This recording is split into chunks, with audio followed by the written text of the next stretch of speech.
Good morning to all of you. Welcome back to my channel. अगर आपने subscribe नहीं किया है तो प्लीज सब्सक्राइब कर लीजिए ताकि आपको आने वाले टाइम पे नोटिफिकेशन मिलते रहें। जैसा कि आपको पता है, मैं डेली द हिंदू न्यूज़पेपर से एक आर्टिकल लेके आता हूं जो कि एग्जाम पर्सपेक्टिव से बहुत ही बेनिफिशियल रहता है। इसमें आपको स्पोकन इंग्लिश के लिए बहुत सारा कंटेंट मिल जाएगा और मेंस आंसर राइटिंग के लिए आपको यहाँ पे बहुत सारी चीजें मिल जाएंगी जिससे आप डायरेक्ट अपने आंसर राइटिंग में यूज कर सकते हैं। वोकेबलरी वर्ड्स को मैं ईच एंड एवरी वर्ड को हिंदी में एक्सप्लेन करूंगा ताकि आप अच्छे से कंप्रेंड कर सकें और सॉर्ट आउट कर सकें क्या इसमें आर्टिकल में लिखा गया है। तो यहाँ पे बात हो रही है डिमांड फ्लक्स। फ्लक्स होता है एकदम से बौछार हो जाना, डिमांड की बौछार के बारे में बात कर रहे हैं। जैसे अगर साइंस की टर्मिनोलॉजी में बात करें तो फ्लक्स क्या आता है, जो एक जैसे टेक्निकल टर्म में तो फ्लक्स ऐसे होता है कि जो आप कभी भी आपने देखा हो कोई टेक्नीशियन को टाका लगाते हुए इसको फ्लक्स बोलते हैं, एक वैक्स जैसा होता है। बट यहाँ पे क्या है, फ्लक्स मतलब एकदम से बौछार हो जाना, डिमांड की बौछार हो जाना। यहाँ पे बात हो रही ग्रोथ डायनेमिक्स। डायनेमिक्स जो होता है कि चेंज होता रहता है, जो कीप ऑन चेंजिंग। डायनेमिक मतलब बोलता है ना कि ये बहुत डायनेमिक बंदा है, कीप ऑन इवॉल्विंग, जो चेंज होता रहता है। तो ग्रोथ डायनेमिक्स में मतलब में होता है कि जहां पे पॉसिबिलिटी 50-50 लगा लो होती है, संभावना के तौर पे यूज किया जाता है। और माइट होता है बिल्कुल ही 90% पॉसिबिलिटी होती है कि ये नहीं होगा। तो ग्रोथ डायनेमिक्स में फाल्टर होता है डगमगाना विद वेनिंग अर्बन कंजप्शन। वेनिंग होता है जो फीका पड़ जाना, कमजोर होते जाना, अर्बन एरिया में कंजप्शन कम हो रहा है। यहाँ पे बात हो रही है इंडियाज रिसाउंडिंग। रिसाउंडिंग मतलब अच्छा सुनने वाला, रिसाउंडिंग बार बार जो गुंजावन होता है। 8.2% GDP growth in 2022, 3 and 4 came with 2 worrying portents. तो ये जो पिछला साल गया ना, तो 23-24 का एक फाइनेंशियल ईयर माना जाएगा, अब तो 24-25 का चल रहा है। तो इसमें बोल रहा है कि 8.2% जीडीपी ग्रोथ रहा है, केम विद द 2 वरिंग पोर्टेंट्स। पोर्टेंट्स होता है देखो जो होता है शुभ सूचक, बोलता ना कि शुभ सूचक है, ये सगुन है, वो बोलते हैं। तो यहाँ पे 2 वरिंग पोर्टेंट्स, 2 चिंता देने वाले सूचकों के साथ आता है। द फार्म सेक्टर, खेती जो है, agriculture. Farm sector lost momentum. Momentum जो स्पीड में मान लो चला होता है और वो घूमता रहे, इसलिए मोमेंटम बोलते हैं उसको। साइंस की टर्मिनोलॉजी में की होता है तो मास इनटू वेलोसिटी इसका फॉर्मूला रहता है। वैसे इंग्लिश की टर्मिनोलॉजी देखिए, मोमेंटम मतलब कोई चीज इंक्रीज हो रही है तो इंक्रीज होती रहे। लॉस्ट मोमेंटम, इसमें मोमेंटम खो दिया due to an helpful monsoon. तो जो मानसून की प्रेडिक्शन की गई थी और ये क्लाइमेट चेंज वगैरह की वजह से अच्छा मानसून नहीं हुआ, तो इसलिए क्या है, ये जो है फार्म सेक्टर है ये लॉस्ट मोमेंटम खो दिया इसने। एंड प्राइवेट कंजम्पशन, प्राइवेट आदमी जो खर्चा करता है वो खत्म हो गया। Spends rose at less than half of the economy pace. तो जो प्राइवेट आदमी का कंजम्पशन है, खर्चा कर रहा था, जो स्पेंड्स रोज, ये राइज मतलब सेकंड फॉर्म आई, राइज फॉर्म रोज, तो ये राइज हो गया है less than half of the economy pace. जो अभी मतलब इकोनॉमी जिस कदम पे चल रही थी उसका हाफ हो गया ये मतलब consumption. In fact, 4% growth in private final consumption expenditure was the weakest since 2002-3। मतलब 8.2% जो जीडीपी ग्रोथ हो रही है, बट जो आदमी का जो प्राइवेट कंजम्पशन है वो 4% ग्रोथ ही हुआ है। इसको बोलते हैं private final consumption expenditure. Final मतलब जो एग्जैक्ट पैसा डालता है, वो खर्चा करता है मार्केट में। इफ वन एक्सक्लूड्स 2020-21 को एक्सक्लूड कर लेना, 2002 से 3 से सबसे लोवेस्ट प्राइवेट जो ग्रोथ हुई है प्राइवेट कंजम्पशन में। When covid first hit the world, तो 2020-21 में जब पहले कोविड-19 आया था तब थोड़ा सा स्पाइक हुआ था, आदमी ने खर्चा करना स्टार्ट किया था, बट उसके बाद नहीं हुआ है। ऑफ कोर्स मतलब ये सामान्य बात है कि सम ऑफ दिस स्टेम्ड होता है उभर के आना, स्टेम जैसे तना होता है बट उससे कुछ निकल के आता है ना, अंकुरित हो गया है from the farm sector rain woes. तो ये चीजें किस लिए आई हैं, फार्म सेक्टर में जो रेन के दुख है ना, वो दुख होते हैं दैट वे डाउन, जिसने कम कर दिया है रूरल डिमांड को, गांव में डिमांड भी कम हो गई है। वाई इकोनॉमिस्ट जो आर्थिक शास्त्र के ज्ञाता हैं उन्होंने फ्लैग किया है, उन्होंने चिंताएं जताई है के शेप रिकवरी, के शेप कंजम्पशन पैटर्न। के शेप कंजम्पशन पैटर्न ये है कि जो हाई एंड प्रोडक्ट हैं, जो महंगे प्रोडक्ट हैं, कुछ आदमी अच्छा कर रहे हैं तो खर्चा कर रहे हैं, उसको के शेप इकोनॉमी बोलते हैं। ऐसे ऐसे भी कह सकते हैं कि भाई ये एक्स वाई एक्सिस में होता है, के शेप इकोनॉमी बोलते हैं। तो कुछ सेक्टर तो बहुत अच्छा कर रहे हैं और कुछ सेक्टर अच्छा नहीं कर पा रहे हैं। क्यों अच्छा नहीं कर पा रहे हैं, जैसे ये नीचे है, क्यों? क्योंकि जो हाई एंड प्रोडक्ट है, महंगे प्रोडक्ट हैं, वो तो आ रहे हैं क्योंकि 8.2% जीडीपी ग्रोथ चल रही है। बट कुछ जो आदमी, गरीब आदमियों की एसेंशियल कमोडिटी है, उनमें अच्छा पैटर्न नहीं चल रहा।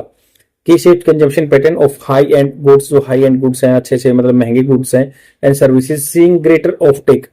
ऑफ टेक मतलब अपनी जगह से ऊपर गए हैं then the rest as compare to the जो एसेंशियल सर्विस है। A normal monsoon this year, इस साल में normal monsoon it was hoped, मानी गई थी, एक्सपेक्ट की गई थी, would help the farm sector, ये करेगा, मतलब कंफर्म नहीं इसलिए वुड यूज हुआ, और कंफर्म होता तो विल यूज होता। Would help the farm sector and rural demand rebound, तो रूरल डिमांड को रिबाउंड दोबारा से रिगेन करने में हेल्प करेगा। शोर अप ओवरऑल, शोर अप जो बढ़ना, एकदम इंक्रीज होना overall consumption to the level that spur growth, जो कि ग्रोथ को बढ़ाता है, as well as has an an uptick in industrial capacity utilisation, और जो हैसन करता है, बढ़ाता है अपटिक, अपटिक मतलब बढ़ जाना इंडस्ट्रियल कैपेसिटी में, utilisation rates to thresholds that compel private investor to ramp up. तो इन्होंने कहा कि जो बढ़ा देता है अपटिक इंडस्ट्रियल कैपेसिटी में यूटिलाइजेशन रेट्स, यूटिलाइजेशन के रेट्स एंड थ्रेशोल्ड, थ्रेशोल्ड जो इसकी लिमिट है ना, दहलीज की लगाओ, दहलीज भी होता है वैसे इसका मतलब, बट लिमिट होता है।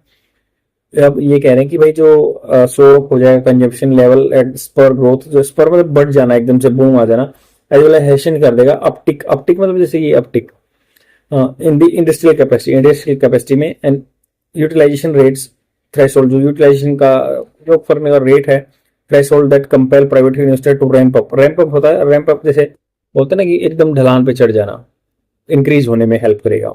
मान लो प्राइवेट कंजम्पशन बढ़ेगा तो इंडस्ट्रियल कैपेसिटी भी बढ़ेगी, और सबका मान लो कोई भी चीज खरीदेगा तो खर्चा हो जाएगा, अच्छा हो इकोनॉमी के लिए।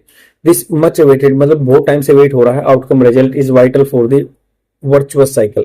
एक होता है विशियस साइकिल, मतलब जो चीजें गलत होती जाती है, वर्चुअल साइकिल अच्छा गुणों से भरा हुआ एक साइकिल चल जाएगा, जिससे more investment leading to the more jobs आ जाएंगी, higher consumption to kick in, तो इसलिए हायर कंजम्पशन आ जाएगा। Growth numbers for the first quarter, मतलब पहले क्वार्टर जो 3 महीने के लिए, suggested that this story was playing out, ये ऐसी स्टोरी एग्जिस्टेंस में आ रही थी, प्लेइंग आउट ये चल रही थी, with the PFC private final consumption expenditure rising at 7 quarter of the high 7.4। तो पहले क्वार्टर में ये हुआ कि 7.4% हाई चला as compare to the previous जो साल के क्वार्टर से। आउटपेसिंग, ये पीछे छोड़ दे रहा है द 6.8 जीडीपी अपटेक, जो 6.8% जीडीपी अपटेक था, बढ़ रही थी। जो रूरल डिमांड सिग्नल्स, जो गांव की डिमांड है वो सिग्नल करते हैं सच टू व्हीलर सेल्स, जो 2 व्हीलर सेल्स हैं या पर्क अप, आल्सो पर्क मतलब ऊपर गई है। इंडिया रेटिंग्स रेकन्स, इंडिया की जो रेटिंग्स हैं रिकग्नाइज करती है rating agency, and the rural wage growth turn positive in July and is expected to stay positive. तो उन्होंने कहा कि जुलाई में अच्छा बढ़ा है ये, कि भाई रूरल ग्रोथ, रूरल में आदमियों की कमाई में इंक्रीज हुआ है, और ये जुलाई में बढ़ेगी, और एक्सपेक्टेड है कि पॉजिटिव रहेगी, एडेड बाय कूलिंग इन्फ्लेशन, क्योंकि इसकी मदद मिल जाएगी, जो अगर इन्फ्लेशन कूल हो जाएगी ना, जो महंगाई बढ़ी हुई है उसको कम लेके आएंगे। दिस बोर्ड्स मतलब ये होता है कि ये अच्छा सूचक है, ये इशारा देता है कि वेल फॉर दी कंजम्पशन के लिए। However a twist in this tale, इस स्टोरी में, ये मतलब हेयर इज ए कैच, या फिर इस स्टोरी में एक ट्विस्ट है, घुमाव है, मे बी इमिनेंट मतलब बिल्कुल आसपास मंडरा रहा है, with urban demand beginning to show some fatigue. तो गांव में तो डिमांड बढ़ रही है, बट रूरल एरिया में डिमांड बिल्कुल स्लंप आ गई, नीचे आ गई है, फटीग दिख रहा, थकावट दिख रही है उनमें। Last Tuesday S and P global ratings, जो ग्लोबल लेवल पे रेटिंग्स देती है इकोनॉमी को, तो एसएनपी ग्लोबल रेटिंग है स्टैंडर्ड एंड प्रॉफिट होता है शायद, global ratings which expect India to grow 6.8%। तो इन्होंने एक्सपेक्ट किया कि इंडिया 6.8% पे ग्रोथ होगा this year, lower than 7% rise pain in the reserve bank of India. Reserve bank of India ने ये पेन मतलब पेन से लिख रखा है, जस्ट 7.2% इंक्रीज हुआ। सेड, इन्होंने कहा था कि high interest rate are tempering urban demand, तो हाई इंटरेस्ट रेट रहेंगे, ये टेम्परिंग कर रहे हैं, ये गड़बड़ कर रहे हैं अर्बन डिमांड के साथ।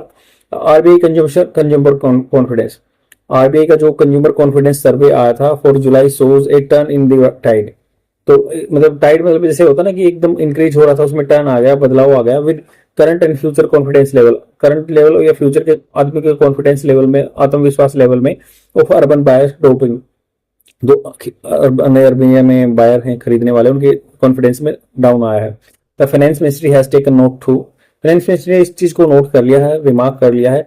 Poynting to a dip in passenger vehicle. तो ये कह रहे हैं कि पॉइंट इन्होंने इशारा भी किया कि डिप आ गई, कम आ गई पैसेंजर की व्हीकल सेल्स में through April to August as a barometer of the stuttering. Stuttering होता है डगमगाने वाला, अर्बन डिमांड कम आ रही है। दिस ट्रेंड, जो ये ट्रेंड चला हुआ ना, वारंट से ऑथराइज करता है कि ये बताता है कि monitoring it said while expressing hope that festive, जो फरवर है, फेस्टिव में उत्सव के तौर पर फरवर जो उत्साह आएगा, कुड ट्रिगर कोर्स रिवर्सल। ये सारे रास्ते को चेंज कर देगा कि भाई ये जो भी अर्बन डिमांड कम हुई है ना, ये अप हो जाएगी जो फेस्टिव सीजन में। विद वॉलेट्स, जो आदमी के पास हैं, क्रिम्ड बाई, क्रिम्ड मतलब उसमें आ गई क्या, सलवटे आ गए by persistently high food inflation, मतलब कम पैसा हो गया ना आदमियों का, and food inflation say that also clouds rate cut हो। तो इन्होंने कहा कि 800 क्लाउड रेट्स जो मेन कट के ये बोल रहे हैं कि आगे मतलब इसमें कट होगा। The ability of urban Indians to create room for discretionary spends. तो जो अर्बन एरिया में इंडियन रहते हैं ना, उनकी रूम उन्होंने के लिए जगह है कि भाई डिस्क्रिशनरी अपने विचार विमर्श से स्पेंड करेंगे through the festive season and beyond would be critical for the growth as well as virtuous private investment cycle. तो ये अच्छी है, ये साइकिल के जो इकोनॉमिक साइकिल के लिए बहुत अच्छी रहेगी। With global oil price turning benign, benign मतलब थोड़ा सा कम कर दें, तो ये बोल रहे हैं कि तब अच्छी रहेगी ग्लोबल ऑयल प्राइस को टर्निंग बिनाइन, बिनाइन मतलब थोड़ा सा हल्के आ जाएंगे, परोपकारी हो जाएंगे और डाउन हो जाएंगे। The centre must consider passing through the reduce cost of consumers. तो मतलब इसको गवर्नमेंट को सब्सिडी देनी चाहिए ऑयल पे, और कंजप्शन जो है कंज्यूमर को थोड़ा सा हाथों में पैसा आएगा तो खर्च करेंगे। कट लिवाइज, उस पर टैक्स थोड़ा जो है उनको embedded into retail fuel price, जो कि रिटेल लेवल पे फ्यूल प्राइस बढ़ा रखा जिन्होंने, एम्बेडेड होता है उसमें बिल्कुल फंसा हुआ होना या उसमें इंक्लूडेड होना। ये सब्सटेंटिव फ्यूल प्राइस कट, अगर मान लो अच्छा खासा मात्रा में फ्यूल प्राइस कट हो जाएगा ना, as opposed to the token 2 rupees for relief per litre unveiled this March. इस मार्च में दो रुपए एज ए टोकन, बस just for the name sake जो 2 रुपए पर लीटर कम किया है, अनवील्ड किया गया था दिस मार्च में। उससे क्या है, कैन सपोर्ट ये कैन, ये अगर मान लो इससे बियॉन्ड जाएंगे ना, थोड़ा सब्सिडी ज्यादा देंगे, आदमी के हाथ में पैसा आएगा, definitely urban development, urban demand बढ़ेगी, जो प्राइवेट फाइनल कंजप्शन एक्सपेंडिचर बढ़ेगा, जिससे क्या वर्चुअल साइकिल में चले जाएंगे, और डिमांड बढ़ेगी तो सप्लाई भी बढ़ेगी और इंडस्ट्री में बूम आ जाएगा। तो ये यहाँ पे ये बात हुई कि रूरल एरिया में तो डिमांड है, बट अर्बन एरिया में थोड़े से सेंटीमेंट्स लो हैं, और उसके लिए कुछ अच्छे अच्छे टर्म यूज की गई हैं। देखो यहाँ पे भी बिनाइन वर्ड यूज किया कि बिनाइन होता है परोपकारी होना, किसी के ऊपर भला करना, या फिर बिनाइन मतलब जो एक होता है ना सोर, स्पर अप होता है, स्पर भी वर्ड यूज है, ये बढ़ना, और ये बिनाइन थोड़ा सा कम होना, डिक्रीज होना। ऐसे ही यहाँ पे अनवील्ड उजागर करना, रिवील करना, एम्बेडेड इनटू किसी चीज में बिल्कुल धसा हुआ होना, इसमें बिल्कुल फंसा हुआ होना, या मान लो आप किसी काम में बिल्कुल एम्बेडेड हो, उसमें घुसे हुए हो, तो ऐसे यूज कर सकते हैं। परसिस्टेंटली होता है लगातार, कंसिस्टेंटली बोलते हैं इसको। एंड और भी इन ट्विस्ट होता है, बिल्कुल किसी चीज में मोड़ आ जाना, ट्विस्ट। और इन्फ्लेशन, महंगाई होता है। अपटिक मतलब इंक्रीज हो जाना, ऐसे सेम ऐसे स्पर अप ग्रोथ हो जाना, शोर अप ग्रोथ होना, ओवरऑल कंजप्शन। आई होप आपको समझ में आऊंगा, बहुत सारे वोकेबुलरी वर्ड्स हैं, और वे ऑफ स्पीकिंग बहुत अच्छे से सुधारेंगे। पोटेंट होता है दिशा सूचक, अच्छा सा। और एक वर्ड और यूज हुआ था बीच में, जो बोर्ड वेल, बोर्ड मतलब ये अच्छा संकेत देता, बोर्ड वेल। तो आई होप आपको समझ में आया होगा, शेयर जरूर कर देना। Thank you very much.